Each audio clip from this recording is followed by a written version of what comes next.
अस्सलाम वालेकुम फ्रेंड्स, मैं हूं नुमान और आप देख रहे हैं मेरा यूट्यूब चैनल जिमल टीवी। फ्रेंड्स, आज की इस वीडियो में इस टॉपिक के ऊपर बात करेंगे कि आप तवक्लना ऐप से हज परमिट या हज का जो तसरिया है उसको कैसे ओपन कर सकते हैं। तो चलें जल्दी से बगैर कुछ टाइम वेस्ट किए तवक्लना ऐप ओपन करते हैं और वहाँ जाकर देखते हैं कि आपने आगे क्या क्या करना है।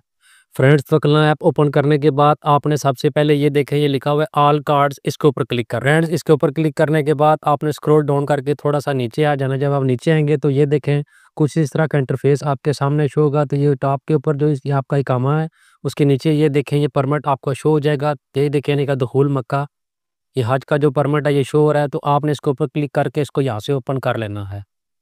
तो ये देखें फ्रेंड्स, ये इस तरीके से आपका परमिट ओपन हो जाएगा। उसके साथ साथ आप ये देखें नीचे ये क्यूआर कोड है, इसके साथ साथ आपका ये सारा डाटा यहाँ पे लिखा हुआ है। अगर आप इसको किसी के साथ शेयर करना चाहते हैं तो यहाँ से आप किसी के साथ इसको शेयर भी कर सकते हैं या अपने पास अपने किसी व्हाट्सएप में सेव भी कर सकते हैं। अगर आप इसको जो है आप थोड़ा और बड़ा करके देखना चाहते हैं तो आपने इसके ऊपर अगेन से क्लिक करना है, यहाँ पे ऊपर क्लिक करें आप इसके ऊपर। तो फ्रेंड्स, ये देखें इस तरह से बड़ा ओपन हो जाएगा। और आपने किसी को चेक करवाना है, किसी पुलिस वाले को, तो आप इसको आसानी से यहाँ से चेक करवा सकते हैं। उसके बाद अगर आपने बैग जाना है तो यहाँ पे आपने क्रॉस करके बैग जा सकते हैं। फ्रेंड्स, उम्मीद करता हूँ छोटी सी मालूमाती वीडियो आप लोगों को पसंद आई होगी। अगर वीडियो अच्छी लगे तो उसे लाइक करें और किसी भी किस्म का कोई सवाल हो तो नीचे कमेंट सेक्शन में मुझसे लाजमी पूछें, मैं आपको उसका रिप्लाई करूँगा। Thanks for watching this video. अल्लाह हाफिज़।